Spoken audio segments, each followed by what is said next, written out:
जय हिंद दोस्तों, UP classes में आपका स्वागत है।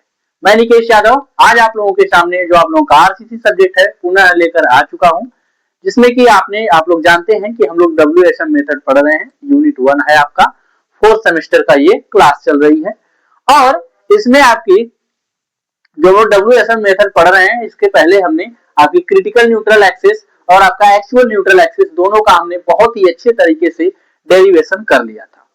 अब ये जो हमारी क्लास होगी, अब पहले ये भी बात हमें ध्यान रखनी है कि हम लोग सिंगली रेनफोर्स्ड बीम पढ़ रहे हैं। क्या सिंगली रेनफोर्स्ड बीम पढ़ रहे हैं और इसमें हमने क्रिटिकल न्यूट्रल एक्सिस और एक्चुअल न्यूट्रल एक्सिस को अच्छे तरीके से डेराइव करके निकाल लिया है, जो कि आपकी पिछली क्लास इसमें हुई है। वो आपका लेक्चर नंबर आपका 8 था, ये आपका लेक्चर नंबर 9 है। और इस क्लास में हम आज पढ़ेंगे क्या, वो मैं देखूंगा। आई थिंक ये जो क्लास हमारा होगा ये पूरा डेरिवेशन पर आधारित होगा और डेरिवेशन के साथ साथ हम लोग लास्ट में न्यूमेरिकल भी कुछ करेंगे। जैसे कि आज हमें क्या पढ़ना है, सबसे पहले जो हमारा पहला टॉपिक आएगा, मोमेंट ऑफ रेजिस्टेंस निकालना है। क्या करना है, मोमेंट ऑफ रेजिस्टेंस हमारा क्या होता है। लोग क्या करते हैं, डेरिवेशन करा देते हैं, लेकिन ये चीज नहीं बताते हैं कि हमारा मोमेंट ऑफ रेजिस्टेंस क्या होता है।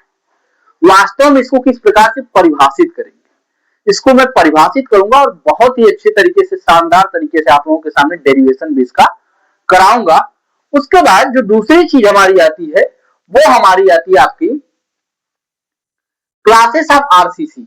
जो हमारी आरसीसी बीम्स होती हैं वो कितने क्लासेस में बांटी गई हैं और क्या रीजन है कि उनको ऐसे बांटा गया और किसके आधार पर इन्हें बांटा गया है, ये भी मैं आप लोगों को भी बहुत ही अच्छी तरीके से बताऊंगा। और इसमें आपकी आती हैं 3 प्रकार की, बैलेंस सेक्शन आते हैं, अंडर रेनफोर्स सेक्शन आते हैं, ओवर रेनफोर्स सेक्शन आते हैं। उसके बाद आपका आता है न्यूमेरिकल। इसमें जो एनालिसिस पर भी हम लोग न्यूमेरिकल्स करेंगे और डिजाइनिंग पर भी हम लोग इसमें न्यूमेरिकल करेंगे।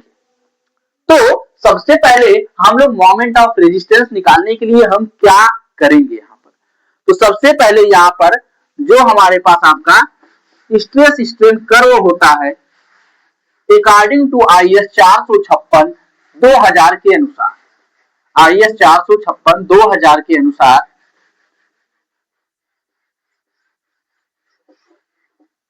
जो हमारे पास इसका स्ट्रेस स्ट्रेन कर्व बनता है, उसके बारे में पहले हम लोग उसको बना लेते हैं और वहीं से हम लोग इसका मोमेंट ऑफ रेजिस्टेंस निकालते हैं। अब देखिए यहां पर हमारे पास सबसे पहले हमारे पास एक बीम है। बीम का हम लोग क्या बना रहे हैं, सेक्शन बना रहे हैं, जिसमें कि ये आपकी टोटल जो विड्थ होती है उसे हम लोग बी से डिनोट करते हैं और इसके बीच में हमारी कहीं आपकी न्यूट्रल एक्सिस जा रही होगी। क्या जा रही होगी, हमारी न्यूट्रल एक्सिस जा रही होगी, जिसे हम लोग NA से डिनोट करते हैं। इसको हम थोड़ा आगे बढ़ा दे रहे हैं क्योंकि अभी हम इसके ऊपर इसका स्ट्रेस स्ट्रेन कर्व भी बनाएंगे। आगे क्या है, आगे जहां पर हमारा नीचे रेनफोर्समेंट पड़ा होगा, यानी कि स्टील पड़ी होगी, जिसे हम लोग क्या बोलते हैं, AST से डिनोट करते हैं। यानी कि AST का मतलब है area of steel in tensile John. ये आपका नीचे वाला जॉन होता है टेंसाइल जॉन और ये आपका होता है कंप्रेशन।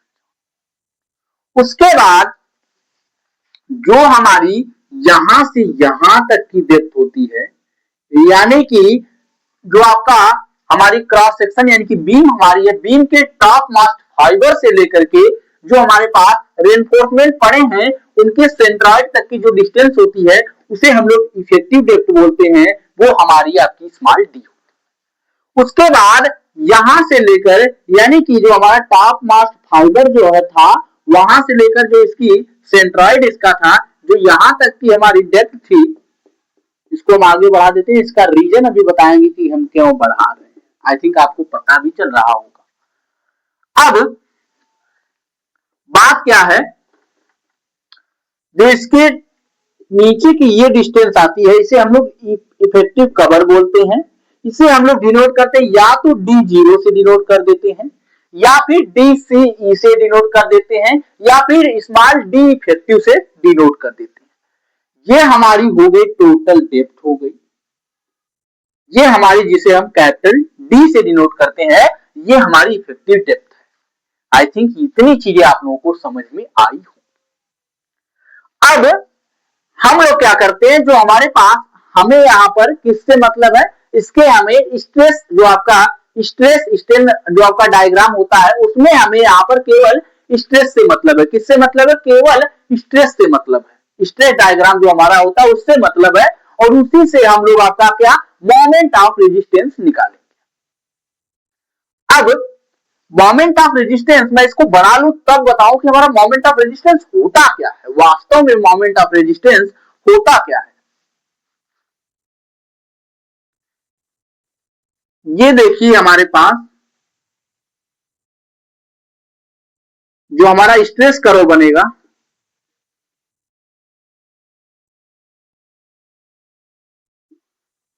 ये कुछ इस प्रकार जाता है। ये हमारे पास त्रिभुजाकार आ जाता है। यहां से इसको हम लोग डॉट डॉट डॉट डॉट करके मिलाते हैं। ये भी हमारा क्या कुछ त्रिभुजाकार बनता है, जिसमें कि ये जो हमारी यहां से यहां तक की डेप्थ होती है इसे हम लोग एक्स बोलते हैं, यानी कि ये आपकी न्यूट्रल एक्सिस होती है। अभी मैंने आपको क्रिटिकल एक्सिस और न्यूट्रल एक्सिस इसके पहले वाली क्लास में मैंने डेरिवेशन कराया था और बताया भी था कि क्या होती है। अभी जब हम लोग under reinforce section, balance section, over reinforce section के लिए जब हम लोग करेंगे तो वहां पर अभी मैं आप लोगों को बहुत ही अच्छे तरीके से एक्सप्लेन भी करूंगा। तो अभी मैं जो कुछ भी यहां पर काम करूंगा, मोमेंट ऑफ रेजिस्टेंस निकालूंगा, वो मैं निकालूंगा आपका बैलेंस सेक्शन के लिए। तो ये आपके पास हो गए, जिसमें कि ये आपका होता है सिग्मा एसटी होता है, यानी कि जो हमारा जो आपका टेंशन जॉन होता है, टेंशन जॉन में ये आपका क्या हुआ, यहां पर ये आपका टेंसाइल फोर्स है, और ऊपर से x बाई 3 यानी कि यहां से यहां तक की जो हमारी डिस्टेंस होती है आपकी x बाई 3 होती है। क्या होती है, x बाई 3 होती है, और यहां से टोटल डिस्टेंस हमारी यहां से इतनी, और इसी में हमारा जो यहाँ पर ये वाली डिस्टेंस है, यानी कि जो आपका C कंप्रेशन जहां पर आपका कंप्रेसिव स्ट्रेस जहां पर इसके लग रहा होगा x बाई 3, ऊपर से टॉप मास्ट फाइबर से जो आपकी डिस्टेंस होगी x बाई 3 होगी, यहां पर लग रहा होगा। यहां से लेकर के इसकी सेंट्राइड से लेकर के यहां तक की जो डिस्टेंस होती है, यानी कि स्टील के सेंट्राइड तक की जो डिस्टेंस होती है, ये आपकी क्या हो जाएगी, ये पूरा यहां से यहां तक आपका क्या है, डी है, स्मॉल डी, यानी कि इफेक्टिव डेप्थ है। इफेक्टिव डेप्थ से अगर हम लोग क्या करेंगे, इसको अगर हम एक्स बाई 3 को अगर घटा देंगे, यही हमारी क्या होती है, यही हमारा जेड होता है, जिसे हम लोग क्या बोलते हैं, लीवर आर्म बोलते हैं। हिंदी में हम लोग उत्तोलक भुजा बोलते हैं। जेड हो गया। अब जैसे कि आपका स्टील में यहां पर सिग्मा एसटी यानी कि परमिसिबल स्ट्रेस इन टेंसाइल जॉन, यानी कि इन स्टील में आपका जो आया है, वहीं पर परमिसिबल स्ट्रेस इन कंप्रेशन जॉन इन कंक्रीट सिग्मा सीबीसी होता है। किसी किताब में आप देखेंगे सिग्मा सीबी पाएंगे, किसी में सिग्मा सीबीसी पाएंगे, तो आप ये घबराएंगे नहीं कि यहाँ पर दो अलग अलग वैल्यूज हैं तो हम क्या माने, वो दोनों आपकी एक ही होती हैं। यानी कि परमिसिबल स्ट्रेस इन कंक्रीट या फिर इन आपका कंप्रेशन जॉन, तो इसे हम लोग सिग्मा सीबीसी लिख रहे हैं, क्योंकि जो मैं आपको नोट्स प्रोवाइड करूंगा उसमें मैंने सिग्मा सीबी लिखा है। अब हमारे पास ये आपका स्ट्रेस डायग्राम हमें मिल गया।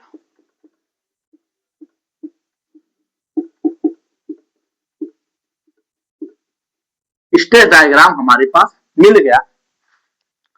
अब हम लोग क्या करते हैं, हम लोग जानते हैं कि हमारा मोमेंट ऑफ रेजिस्टेंस वास्तव में होता क्या है। देखिए, अगर हम लोग मोमेंट ऑफ रेजिस्टेंस की बात करेंगे तो यह एक प्रकार का विरोधी बल होता है। जब क्या होता है, जब हमारे हम आप लोग एक बार सोचिए केवल कि जब हमारे स्ट्रक्चर पर लोड लगते हैं तो उस पर टेंसाइल फोर्स भी लगता होगा और कंप्रेसिव फोर्स भी लगता है। तो उस स्थिति में क्या होती है, हमारी बीम बेंड होती है, यानी कि उस पर बेंडिंग मोमेंट लगता है।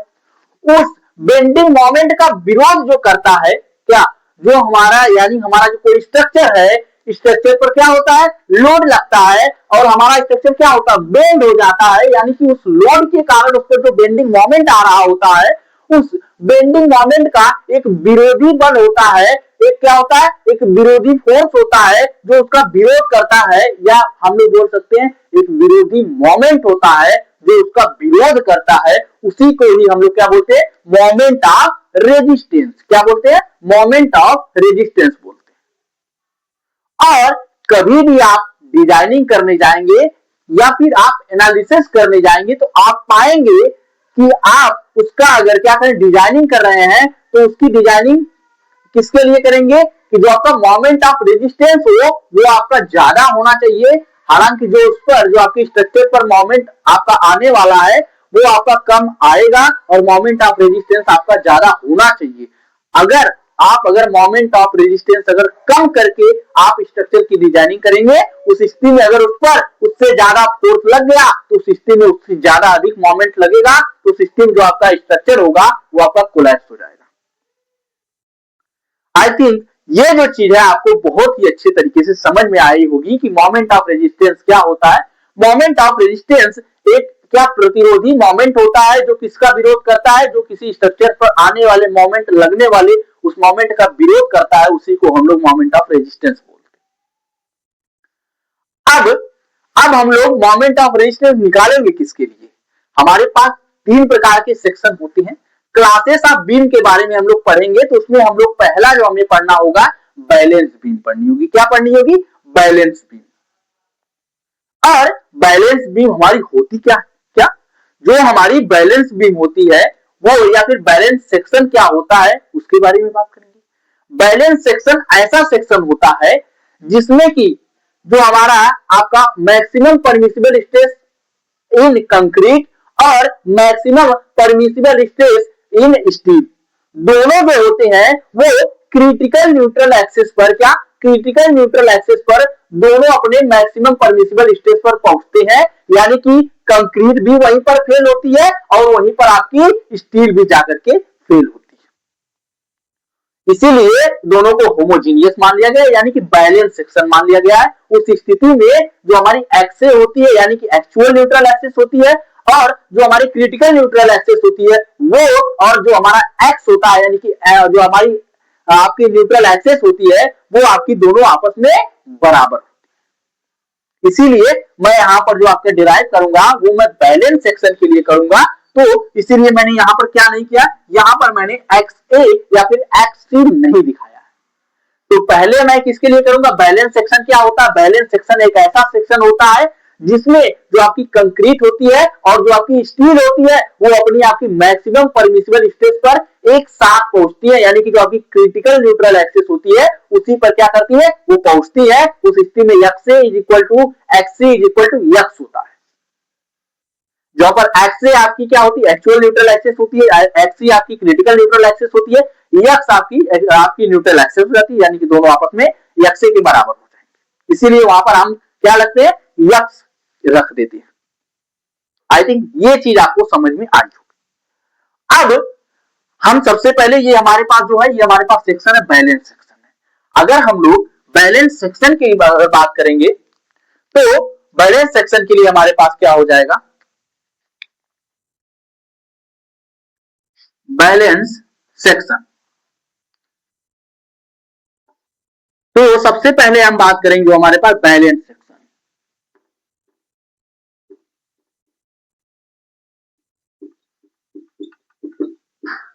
हमारे पास बैलेंस सेक्शन क्या होता है ये आपने जान लिया है। इस चीज को मैंने नोट्स में जो लिखा है बहुत ही अच्छे तरीके से, शानदार तरीके से लिख करके आपको दिया। अब बैलेंस सेक्शन में हम लोग जानेंगे कि मोमेंट ऑफ रेजिस्टेंस क्या होता है। तो मोमेंट ऑफ रेजिस्टेंस को हम लोग एम आर से डिनोट करते हैं। मोमेंट ऑफ रेजिस्टेंस हमारा जो होता है वो हमारा होता है CRT, यानी कि कंप्रेसिव फोर्स या फिर आपका tensile force into lever arm, lever arm होता है। अब यहां पर हम लोग देखेंगे, अब अगर हमें कंप्रेसिव फोर्स निकालना हो, हमें तो यहां पर आपका देखिए, एक बार हम लोग क्या करेंगे, एक बार moment of resistance C into lever arm करेंगे, लीवर आर्म करेंगे। लीवर आर्म हमारा क्या होता है, ये D माइनस एक्स से अपान 3 होता है। और लीवर आर्म हमारा क्या होता है, जो हमारी नीचे का जो आपका सेक्शन होता है, जो हमारी स्टील होती है, स्टील का जो आपका सेंट्रॉइड होता है, स्टील के सेंट्रॉइड से लेकर जो आपका कंप्रेशन जॉन में जो हमारा फोर्स लग रहा होता है, उन दोनों के बीच की डिस्टेंस होती है, यानी कि आपकी ये क्या हो जाएगी, D माइनस एक्स अपान 3 होती है। बाबू अब C अगर हम लोग देखें, यानी कि कंप्रेसिव फोर्स देखें, वो हमारा क्या होता है, तो यहां पर अगर हम लोग देखें, ये हमारे पास जो हमारे पास स्ट्रेस डायग्राम मिला है, तो अगर हम लोग इसका मान निकालना चाहें तो ये हमारे पास एक ट्रेंगल है और कौन सा त्रिभुज है, समकोण त्रिभुज है। तो अगर हम लोग जानते हैं कि बाबू आपका जो स्ट्रेस होता है sigma is equal to F upon A होता है, क्या होता है, F upon A, stress is equal to force upon area होता है।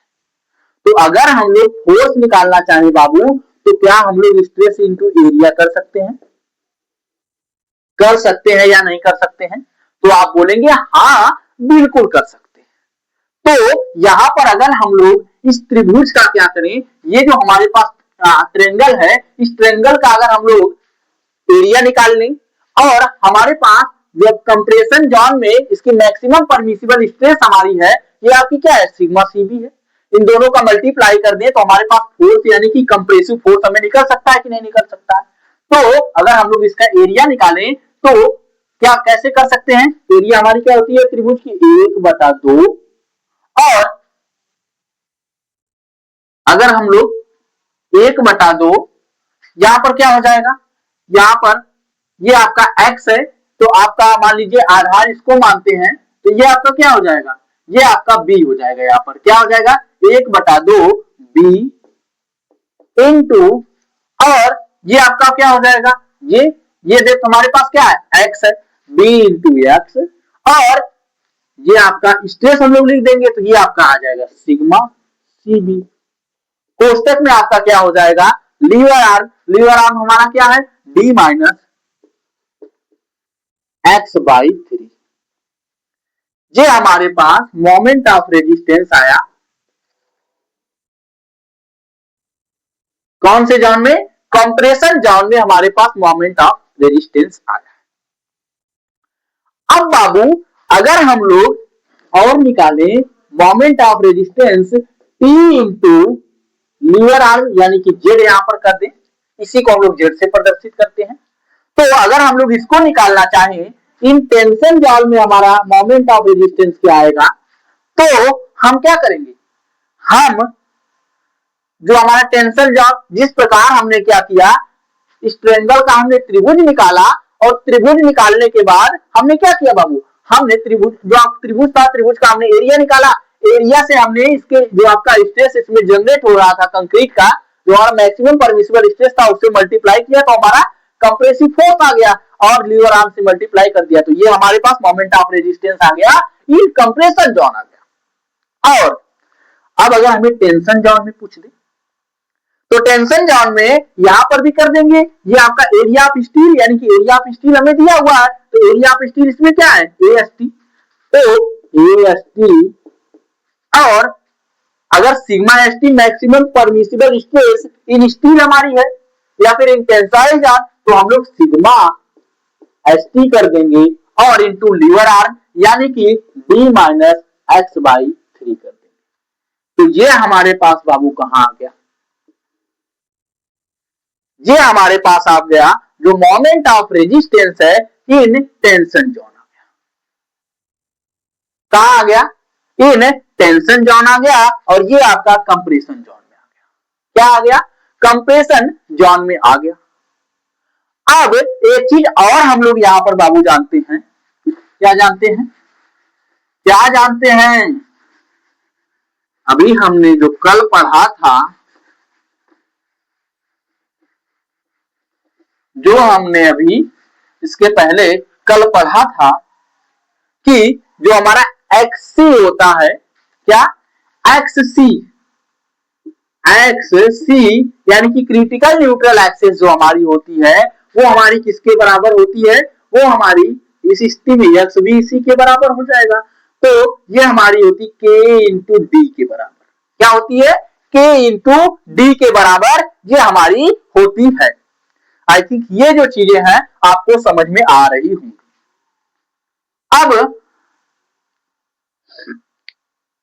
अगर हम क्या करें, जो हमारे पास डी है, क्या करें, जो हमारे पास यहाँ पे डी रखा हुआ है, आपका जो आपका एक्स है, एक्स के स्थान पर हम लोग क्या करें, अगर हम लोग एक्स के स्थान पर यहाँ पर के डी रख दें तो हम देखेंगे क्या आता है। तो ये आपका एम आर आपका हो गया ए एस टी यानी कि area of steel into sigma S T maximum permissible stress in steel, ये आपका डी हो गया, माइनस अब यहां पर एक्स के जगह हम लोग क्या रख दें बाबू, के डी रखते हैं, के डी बाई 3 करते हैं। तो क्या हमारे पास M R is equal to A S T into sigma S T, और अगर हम लोग डी को बाहर ले यहां पर तो आपका आ जाएगा डी, डी आ गया यहां पर बाहर, तो ये हमारे पास 1 माइनस 1 बाई 3 के बाई 3 आपका बच जाएगा। तो ये आपका आ जाएगा M R is equal to A S T into sigma S T into आपका डी आ गया, ये हमारा 1 माइनस के इंटू डी आ गया। ये चीज आपकी आ गई। अगर आप ये करना चाहते हैं तो कर लीजिए, नहीं करना चाहते हैं तो नहीं करिए, क्योंकि जब आप क्वेश्चन करने जाएंगे तो वहां पर आपको इसकी जरूरत पड़ेगी।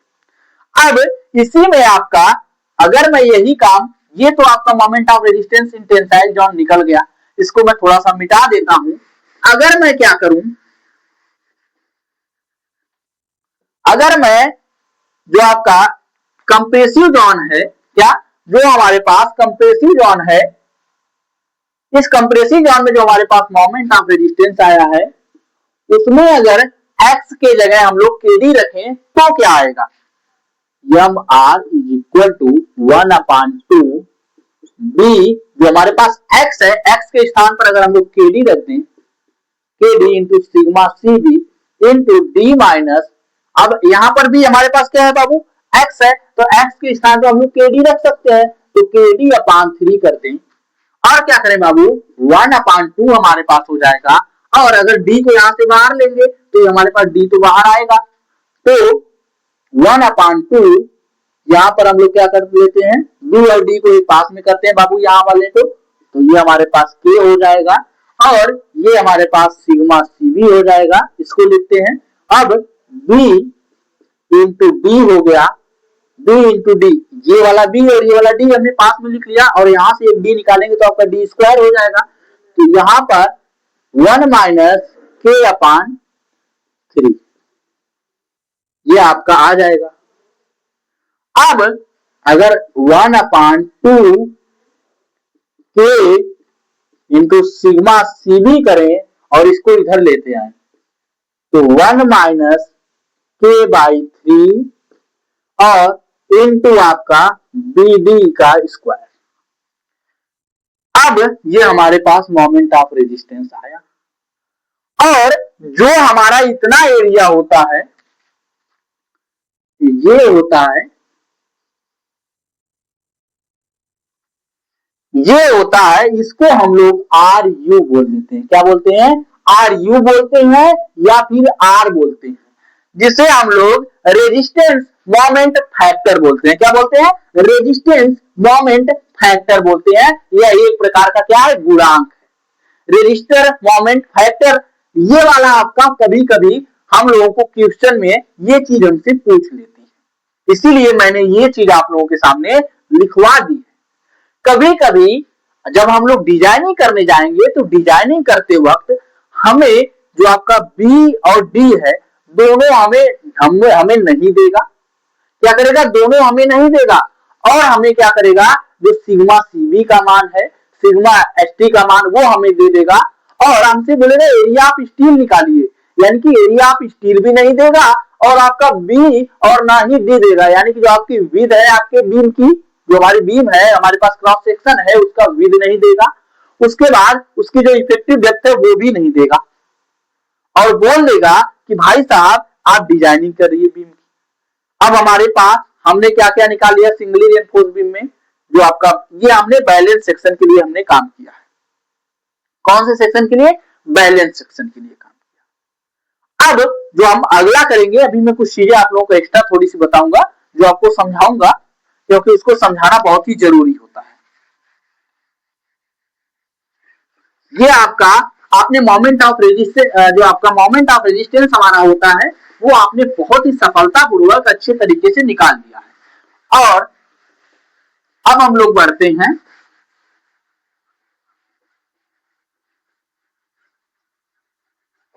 अपने, जो आपका अभी हमने बैलेंस सेक्शन के लिए किया और अब हम लोग जो काम करेंगे वो हम लोग करेंगे अंडर रेनफोर्स सेक्शन के लिए। मैं फार्मूला देखिए उसमें मैं फिगर बहुत ही अच्छे तरीके से बनाया हुआ हूं, मैं काम इसी से थोड़ा सा करूंगा, क्या करूंगा, इसी से मैं काम जो करूंगा मैं इसी से करूंगा थोड़ा सा। लेकिन बात क्या है, बात है कि इसमें मैं बार बार फिगर नहीं बना रहा हूं, फिगर वहां पर आपका बना हुआ है और यहां पर मैं आप लोगों को बस बताऊंगा कि कैसे क्या करना है। अब हम लोग यहां पर बात करते हैं under reinforce section. Under reinforced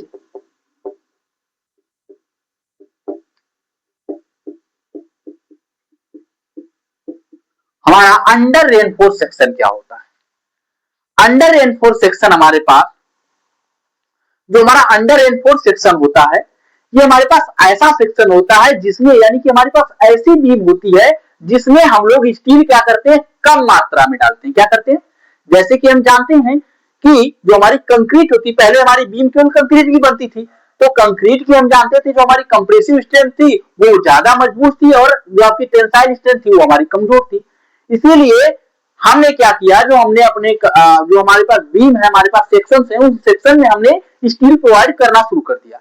steel provide किया तो भी हमने क्या किया, कभी हम लोग स्टील ज्यादा प्रोवाइड कर देते थे और कभी हम लोग स्टील कम प्रोवाइड कर देते थे। क्या करते थे? स्टील हम लोग कभी ज्यादा प्रोवाइड करते थे, कभी हम लोग स्टील कम प्रोवाइड करते थे।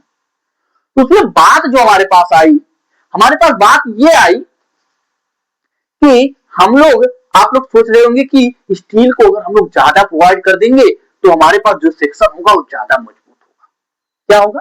जो हमारे पास सेक्शन होगा वो ज्यादा मजबूत होगा। हालांकि मैं मान रहा हूं कि होगा, लेकिन आप जानते हैं कि आप क्या कर रहे हैं, एक ही आपका जो टेंसाइल जोन है केवल उसमें स्टील ज्यादा है। अगर बैलेंस सेक्शन से ज्यादा अगर आप स्टील डाल दे रहे हैं, यानी कि हम बात कर रहे थे जो अंडर रेनफोर्स सेक्शन की, उसकी बात करते हैं, फिर मैं बाद में आपको बताता हूं। जो हमारे पास अंडर रेनफोर्स सेक्शन होता है, ये हमारे पास ऐसा सेक्शन होता है जिसमें हम लोग क्या करते हैं, स्टील की मात्रा कम डाली जाती है। क्या की जाती है? स्टील की मात्रा कम डाली जाती है। यानी कि अगर स्टील आपकी कम रहेगी तो स्टील हमारी क्या होगी, अपने मैक्सिमम परमिसिबल स्ट्रेस पर पहले पहुंच जाएगी। क्या करेगी? मैक्सिमम परमिसिबल स्ट्रेस पर हमारी जो स्टील होगी वो पहले पहुंच जाएगी। यानी कि जब अगर हमारी स्टील आपकी मैक्सिमम परमिसिबल स्ट्रेस पर पहले पहुंच जाएगी तो वो क्या करेगी, वो पहले आपकी क्रैक कर जाएगी। अच्छा ये बात बताइए कि अगर हमारी स्टील पहले फेल हो या फिर हमारी कंक्रीट पहले फेल हो तो आपका कौन सी स्थिति में आपका स्ट्रक्चर सही रहेगा? हमारी कंक्रीट पहले फेल होनी चाहिए कि हमारा स्टील पहले फेल होना चाहिए? इसको कमेंट बॉक्स में अच्छे से बता दीजिएगा। मैं आपको फिलहाल यहां बता देता हूं कि हम लोग जानते हैं कि जो हमारी कंक्रीट होती है वो हमारी ब्रिटल मटेरियल होती है, जो हमारी आपकी स्टील होती है ये हमारी आपकी डक्टाइल मटेरियल होती है। यानी कि अगर हम लोग ये सोचें कि अगर हमारी स्टील पहले फेल हो रही है तो वो हमें क्या करेगी, वो हमें फेलियर से पहले हमें क्या करेगी, वो बैंड होगी, मुड़ेगी, तो वो हमें क्या पता क्या कर चल जाएगा, हमें पता चल जाएगा कि ये हमारा जो स्ट्रक्चर है टूटने वाला है या फिर कोलैप्स होने वाला है। तो हम क्या करेंगे, उसकी व्यवस्था कर लेंगे। और अगर ऐसा हो कि आप रात में सोए हो, पूरा क्या कर रहे हो, सो रहे हो, और रात में क्या हो, आपकी कंक्रीट पहले फेल हो जाए और आपका स्ट्रक्चर क्या हो, तुरंत ढह जाएगा, क्योंकि आपकी कंक्रीट एक ब्रिटल मटेरियल है। तो इसीलिए जो अंडर रेनफोर्स सेक्शन होता है वो हमारा अच्छा होता है, और हमें डिजाइनिंग कभी भी करनी चाहिए तो अंडर रेनफोर्स सेक्शन में करनी चाहिए। अब जो हमारी बात आई, अंडर रेनफोर्स सेक्शन ऐसा सेक्शन होता है जिसमें कि क्या, जिसमें कि जो आपकी स्टील की मात्रा होती है वो कम होती है। क्या होती है, कम होती है, सीधी सी बात है। और स्टील आपकी मैक्सिमम परमिसिबल स्ट्रेस पर पहले पहुंच जाती है, जबकि कंक्रीट आपकी मैक्सिमम परमिसिबल स्ट्रेस पर बाद में पहुंचती है, जिसके कारण क्या होता है कि स्टील हमारी पहले फेल होती है, और फेल होने से पहले हमें क्या करती है, हमें एक आपका पहले से आप क्या करती है, हमें आगाह कर देती है कि अब क्या होना है, स्ट्रक्चर आपका कोलैप्स होने वाला। तो इस स्थिति में अब हम इस स्थिति में हमारा फिगर क्या बनता है, फिगर हमारे पास कुछ इस प्रकार बनेगा। हम क्रॉस सेक्शन लेते हैं और ये क्या होगा, यहां पर हमारे पास ये आपकी बीच में आपकी क्रिटिकल न्यूट्रल एक्सिस, यानी कि क्रिटिकल न्यूट्रल एक्सिस इसे बोलते हैं, क्रिटिकल एंड न्यूट्रल एक्सिस। और इस स्थिति में और जो हमारी एक्चुअल न्यूट्रल, इसे हम लोग क्या एक्स सी से डिनोट करते हैं। और इसी बीच में जो आपका यहां से ये आपका हो जाता है, ऊपर वाला जो हमारे पास जोन होता है ये हमारा कंप्रेशन जोन होता है, ये हमारे पास टेंशन जोन होता है। यानी कि नीचे आपकी स्टील हमारी प्रोवाइड की गई रहती है बाबू, क्या की गई स्टील होती है, जिसे हम लोग AST, area of steel and tensile zone बोला जाता है, ये हमारी प्रोवाइड की गई रहती है। और ये हमारे पास कंप्रेशन जोन होता है, इसमें आपकी कंक्रीट होती है। तो ये हमारी यहां से यहां तक की डिस्टेंस आपकी यक्स से हो जाती है, यानी कि इसे हम लोग क्या बोलते हैं, एक्चुअल न्यूट्रल एक्सिस बोलते हैं। क्या बोलते हैं, एक्चुअल न्यूट्रल एक्सिस बोलते हैं। यानी कि जो हमारे पास आपका अंडर रेनफोर्स सेक्शन होता है उसमें आपका एक्स से क्या होती है, छोटी होती है, किससे, एक्स सी से बड़ी, एक्स सी से क्या होती है बाबू, छोटी होती है। क्या होती है, छोटी होती है। यानी कि स्टील हमारी क्या करेगी, पहले फेल होगी। तो अगर हमें मोमेंट ऑफ रेजिस्टेंस निकालना होगा तो जो हमारे पास कंप्रेशन वाला आपका फार्मूला आया था, क्या कंप्रेशन वाले फार्मूले से हम लोग क्या करेंगे, आपका जो पहले क्या करेंगे, इसमें जो हमारे पास टेंशन वाला फार्मूला आया था, इसमें हम लोग क्या करेंगे, टेंशन वाले फार्मूले से हम लोग इसको निकालेंगे। टेंशन वाले फार्मूले से क्यों निकालना है, क्योंकि जो हमारी अंडर रेनफोर्स सेक्शन होता है उन सेक्शन में हमारी जो स्टील्स होती है वो पहले आपकी फेल होती है। पहले क्यों फेल होती, क्योंकि स्टील की मात्रा कम रहती है, जिससे कि आपकी स्टील आपकी पहले मैक्सिमम परमिसिबल स्टेज पर पहुंच जाती है और आपकी फेल हो जाती है। तो स्टील में जो आपका मोमेंट ऑफ रेजिस्टेंस आएगा वो आपका हमें टेंसाइल जोन वाले से हमें क्या करना होगा, निकालना होगा। तो जो हमारे पास मोमेंट ऑफ रेजिस्टेंस आपका आता था टेंसाइल जोन में, ये हमारे पास क्या आता था, M R is equal to क्या होता था हमारे पास, टी इंटू लीवर आर्म। क्या होता था बाबू, लीवर आर्म। और हमारे पास टी क्या है, टी आपका होता है एरिया ऑफ स्टील, यानी कि एएसटी इंटू सिग्मा एसटी। अब लीवर आर्म आपका क्या होता है, डी माइनस एक्स बाई 3। यही हमारे पास, इससे हम लोग क्या करेंगे, मोमेंट ऑफ रेजिस्टेंस निकालेंगे। किसके लिए, आपका हम लोग निकालेंगे आपका अंडर रेनफोर्स सेक्शन के लिए। क्या करेंगे, अंडर रेनफोर्स सेक्शन के लिए। यानी कि जो हमारे पास ये वाला पूरा पार्ट था ये हमारे पास कंप्रेसिव पार्ट था, और ये आपका हमारे पास नीचे वाला आपका टेंशन पार्ट था, जिससे कि आपकी एक्चुअल न्यूट्रल, हमारे पास जो क्रिटिकल न्यूट्रल एक्सिस होती है इसी पर हमारा क्या करता है, फेल होता है। यानी कि मैक्सिमम परमिसिबल स्ट्रेस पर कंक्रीट और स्टील दोनों अगर बैलेंस सेक्शन होता है तो इसी पर फेल होते हैं। अगर बैलेंस सेक्शन नहीं है तो हमारी जो स्टील होगी वो हमारी पहले फेल हो जाएगी। क्या होगी? स्टील हमारी अंडर रेनफोर्स सेक्शन में स्टील हमारी क्या करेगी? पहले फेल हो जाएगी। तो सिस्टम जो हमें मोमेंट ऑफ रेजिस्टेंस निकालना होगा वो हम लोग आपके टेंसाइल जोन से निकालेंगे। क्या करेंगे? टेंसाइल जोन से निकालेंगे। अब ओवर रेनफोर्स सेक्शन क्या होता? ओवर रेनफोर्स सेक्शन क्या होता है?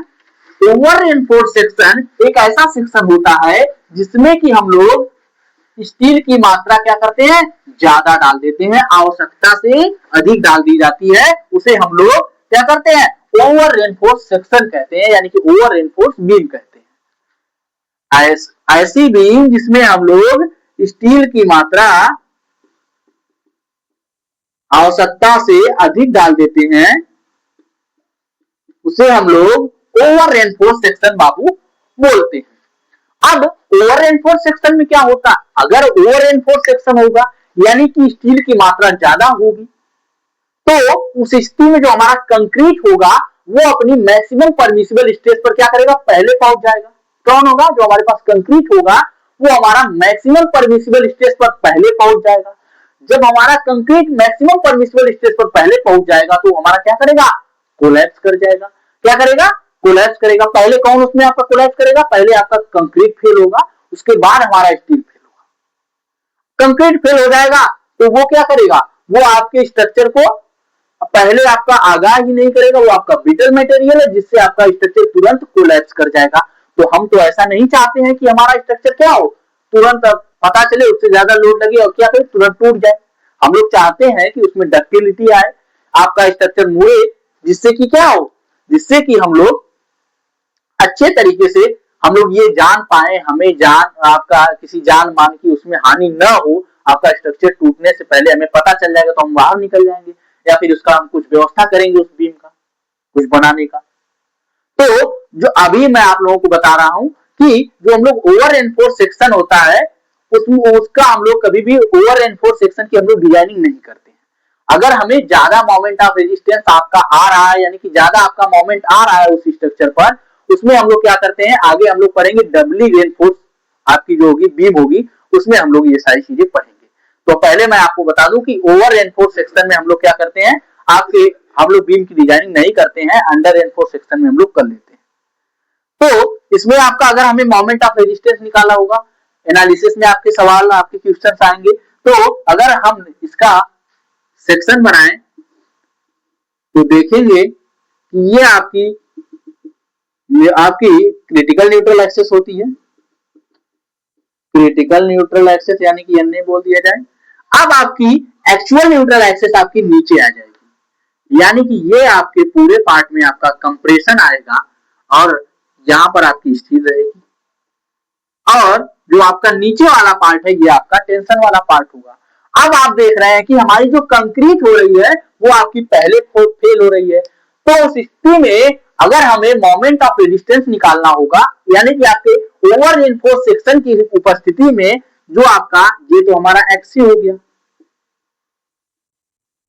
और ये हमारे पास आपका एक्स सी हो गया। क्या हो गया? ये हमारे पास ये हमारे पास सॉरी ये हमारे पास एक्स सी हो गया और ये हमारे पास एक्स ए हो गया। यानी कि इस स्थिति में क्या हुआ कि जो हमारे पास एक्स ए है वो आपका बड़ा है एक्स सी से। किससे बड़ा है? एक्स ए है आपका एक्स सी से बड़ा है। क्या हुआ? बड़ा हुआ है। जब आपका एक्स ए है वो आपका एक्स सी से बड़ा है तो उस स्थिति में हम लोग उसे ओवर रेनफोर्स सेक्शन बोलते हैं। अब अगर हम लोग निकालना चाहेंगे मोमेंट ऑफ रेजिस्टेंस यानी कि ओवर रेनफोर्स सेक्शन में निकालेंगे मोमेंट ऑफ रेजिस्टेंस, तो हमें यह आपका जो आपका कंप्रेशन जोन होगा इससे निकालना होगा, यानी कि C इंटू लीवर आर्म करना पड़ेगा। क्या करना पड़ेगा बाबू? C इंटू लीवर आर्म, जिसमें कि हम लोग C आपका जानते हैं। C हमारा क्या होता है? Compressive force. क्या? Compressive force. कंप्रेसिव फोर्स हमारा क्या था? 1/2, यानी कि स्ट्रेंगल हमारा जो था स्ट्रेंगल की एरिया हमें निकालनी थी, तो हमारे पास स्ट्रेंगल का बेस आपका हो जाएगा 2। ये आपकी डिस्टेंस आपकी क्या थी हमारी? ये हमारे पास थी आपकी एक्स ए आ जाएगी। यहाँ पर हम एक्स ए ले रहे हैं, क्या लेंगे, एक्स ए लेंगे। एक्स ए लेने का हमारे पास रीजन, एक्स ए को लेकर हम लोग डिजाइनिंग करते हैं। लेकिन अभी आप स्टैंडर्ड बुक्स में देखेंगे तो आपके ओवर रेनफोर्स सेक्शन की जब हम लोग डिजाइनिंग करने जाएंगे, यानी कि जब एनालिसिस करने जाएंगे तो उसमें क्या क्या होता है, उसमें जो हमारे पास एक्स ए होता है, एक्स ए की जगह एक्स सी लेते हैं, एक्स ए नहीं लेते हैं। लेकिन जो हमारे डिप्लोमा के आधार पर जो चीजें दी गई हैं, आपके बुक्स में दी गई हैं, अदर बुक्स में जो दी गई है, वो आपकी एक्स ए को ही रखकर दी गई है। तो यहाँ पर हम लोग इसमें एक्स ए भी लेंगे, एक्स सी नहीं लेंगे। तो ये आपका 1/2 बी इंटू एक्स ए, यानी कि इसका एरिया आ गया, और ये आपका सिग्मा सी भी, इसका स्ट्रेस आ गया, यानी कि ये आपका फोर्स बन गया। अब लीवर आर्म आपका क्या होता है, डी माइनस एक्स ए अपान आपका 3 होता है। ये हमारे पास इसका moment of resistance over enforce section में हमारे पास निकालने का जो आपका होता है, वो आपका ये होता है। आई थिंक ये जो चीजें हैं आप लोगों को बहुत ही अच्छे तरीके से समझ में आई होगी कि मोमेंट ऑफ रेजिस्टेंस आपका बैलेंस सेक्शन के लिए क्या होते हैं। Moment of resistance balance section में आप लोग या फिर टेंशन से निकाल दीजिए या फिर कंप्रेसिव से निकाल दीजिए, यानी कि कंप्रेशन पार्ट से या फिर निकाल दीजिए या फिर टेंशन पार्ट से निकालिए, दोनों में आपका सेम आएगा। लेकिन अगर आपका अंडर रेनफोर्स सेक्शन है तो उसमें आप क्या करेंगे, स्टील आपकी पहले फेल हो रही थी, यानी कि आप लोग क्या करेंगे, जो आपका मोमेंट ऑफ रेजिस्टेंस निकालेंगे वो आपका tensile part into lever arm करेंगे, यानी कि tensile force into lever arm करेंगे। अगर आपका क्या हो रहा है, अगर आपका कंप्रेसिव जोन में है, यानी कि अगर आपका ओवर एनफोर्स सेक्शन है, उसमें आप क्या करेंगे, कंप्रेसिव फोर्स इंटू आपका लीवर आर्म करेंगे। ये चीजें आई थिंक आपको समझ में आ गई होंगी। अब कुछ चीजें आप लोगों को बताना है।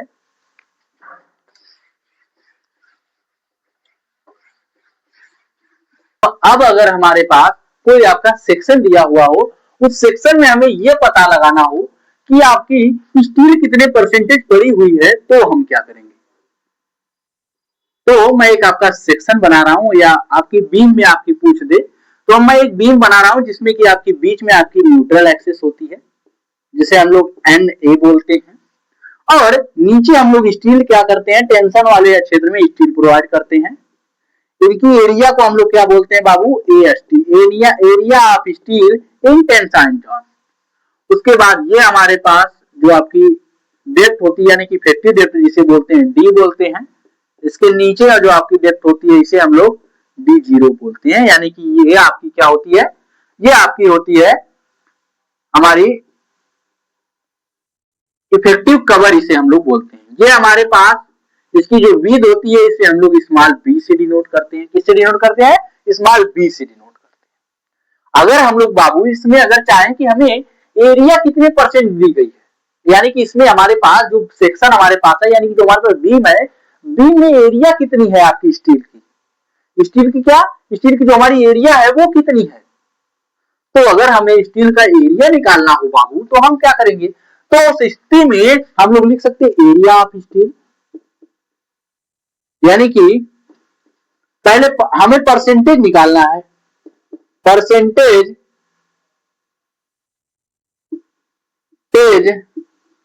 Of steel in beam. तो क्या हो जाएगा, परसेंटेज ऑफ स्टील को हम लोग किससे डिनोट करते हैं, पी से, और तो क्या हो जाएगा, area of steel in tensile zone, यानी कि एएसटी अपॉन आपकी क्या हो जाएगी, नीचे हो जाएगा आपका, अगर हमें कितने परसेंट आपकी एरिया आपकी स्टील की है, यानी कि स्टील कितने परसेंट पड़ी हुई है ये पता लगाना हो, तो हम लोग ऊपर क्या करेंगे, स्टील लिख देंगे। क्या करेंगे, स्टील लिख देंगे कि हमारी स्टील कितनी मात्रा में है। उसके बाद नीचे हम लोग टोटल एरिया कर देंगे कि हमारे पास टोटल एरिया कितना है। तो इसमें हम लोग टोटल एरिया नहीं करते हैं, इसमें हम लोग बी इंटू डी करते हैं, यानी कि इफेक्टिव एरिया करते हैं, बी इंटू डी करते हैं।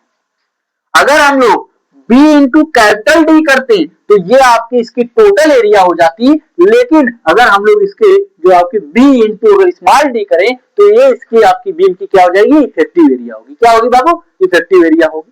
तो ये हम कर देंगे इंटू 100, अगर कर दें तो ये आपका आ जाएगा 100%, ये आपका कितने परसेंट आपकी स्टील मिलाई गई है, कितने परसेंट आपकी स्टील आपके बीम में पड़ी हुई है, इसका पता हमें ऐसे लगता है। अगर बाबू हमारे साथ अगर क्या हो, अगर हमें यहां पर हमें परसेंटेज कितने परसेंट आपकी पड़ी हुई हो और हमें यह निकालना हो कि हमारे पास स्टील कितनी है, अगर हमें स्टील निकालने के लिए दे दे तो हम तो ये भी कर सकते हैं।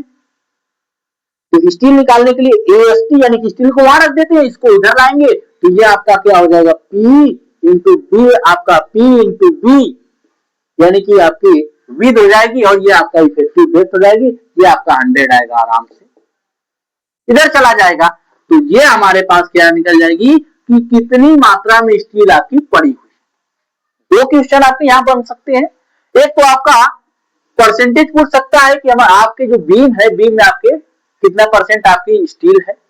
दूसरी बात, आपके कितना परसेंट आपकी स्टील है वो हमें दे देगा, लेकिन हमसे ये बात पूछ लेगा कि बाबू स्टील की मात्रा क्या है, क्या स्टील की मात्रा क्या है, या फिर स्टील की हमारे पास एरिया कितनी है, स्टील कितना एरिया घेर रही है। तो वो आपका हो जाएगा AST is equal to P into B into D upon 100 आ जाएगा। तो ये हमें एरिया ऑफ स्टील हमें पता चला। देखिए एक चीज और ध्यान रखिएगा, कभी भी अगर हम लोग स्ट्रक्चर्स की डिजाइन कर रहे हैं, क्या कर रहे हैं, स्ट्रक्चर्स की डिजाइन कर रहे हैं जिसमें कि आपके 3 प्रकार के सेक्शन आ सकते हैं। मैंने बताया कि आपका under reinforce section, over reinforce section और आपके 3 आपके होते हैं। पहला तो आपका बैलेंस सेक्शन था, कौन सा बाबू, बैलेंस सेक्शन। और दूसरा आपका under reinforce section, under reinforced section, और तीसरा आपका over reinforce section, reinforce section.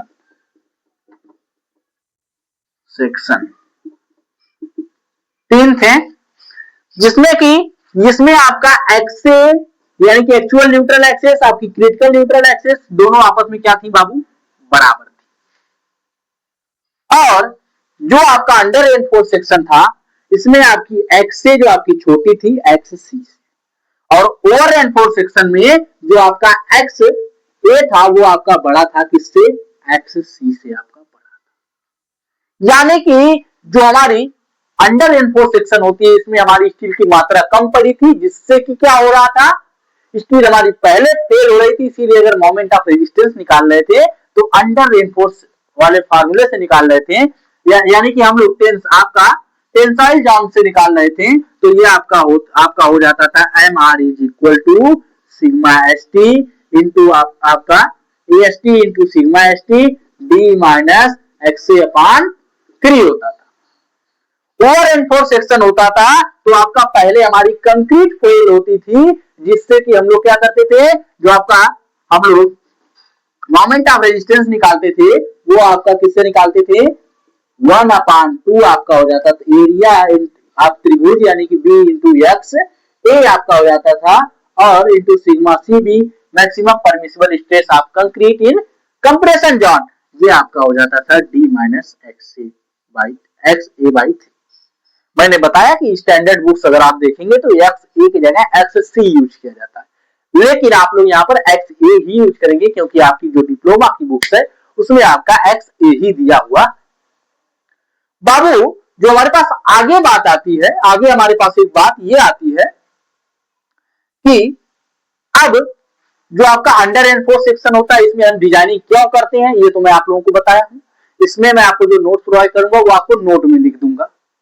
और जो आपका ओवर रेनफोर्स सेक्शन होता है उसमें हम लोग डिजाइनिंग नहीं करते हैं, क्योंकि ओवर रेनफोर्स सेक्शन में कंक्रीट पहले फेल होती है, जो हमें क्या करती है, पहले से आगाह नहीं करती है कि हम क्या करेंगे, फेल होने वाले हैं, अचानक वो कोलैप्स हो जाती है, जिससे कि जान मान जो आपके जानवर होते हैं, आदमी कुछ लोग सोए होते हैं, आपकी बीम आपकी कोलैप्स कर जाएगी, टूट जाएगी, उस स्थिति में उन लोग की हानि हो जाएगी, कुछ सामान टूट जाएंगे, जिससे कि हम लोग ओवर रेनफोर्स सेक्शन में हम लोग डिजाइनिंग नहीं करते।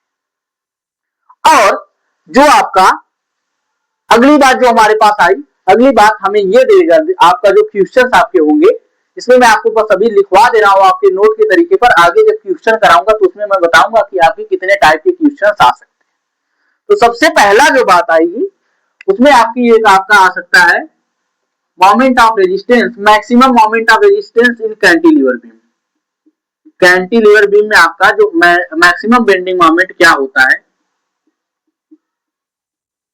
कैंटिलीवर बीम जो हमारे पास होती है उसमें आपका एम आर मैक्सिमम, इसका फार्मूला क्या होता है, ये हमारे पास 2 नंबर आपकी नोट मिलेगी आपको, उसमें 2 से 3 नंबर आपको जो नोट में प्रोवाइड करूंगा लिख दूंगा। ये आपका हो जाता है ओमेगा एल स्क्वायर बाई 2, ये आपका होता है।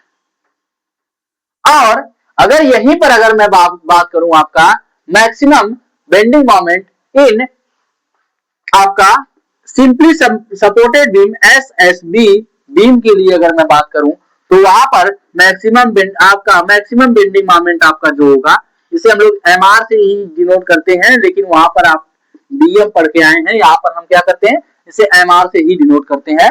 तो वो आपका होता है MR इज इक्वल टू आपका WL स्क्वायर बाई 8 होता है। इतनी चीज आप लोग ध्यान रखिएगा। आई थिंक ये जो क्लास है आपकी ऑलमोस्ट 1 घंटे की हो गई है, इसमें कि हमने न्यूमेरिकल नहीं करा पाए। अब हम जो अपनी अगली क्लासेस लेंगे हम उसमें 1 बाय 1 करके एक क्लास में कम से कम 3 से 4 न्यूमेरिकल, 2 से 3 न्यूमेरिकल या फिर आपके 2 न्यूमेरिकल्स हो सकते हैं, क्योंकि इसके जो न्यूमेरिकल्स आते हैं वो आपके बड़े आते हैं। उसमें आपके 3 से 4 टाइप के आपके न्यूमेरिकल्स आते हैं जिसमें कि हम लोग एनालिसिस करते हैं, तो उसमें 1 से 2 टाइप के आते हैं। आपका जब डिजाइनिंग करने जाते हैं तो 2 से 3 टाइप के आते हैं।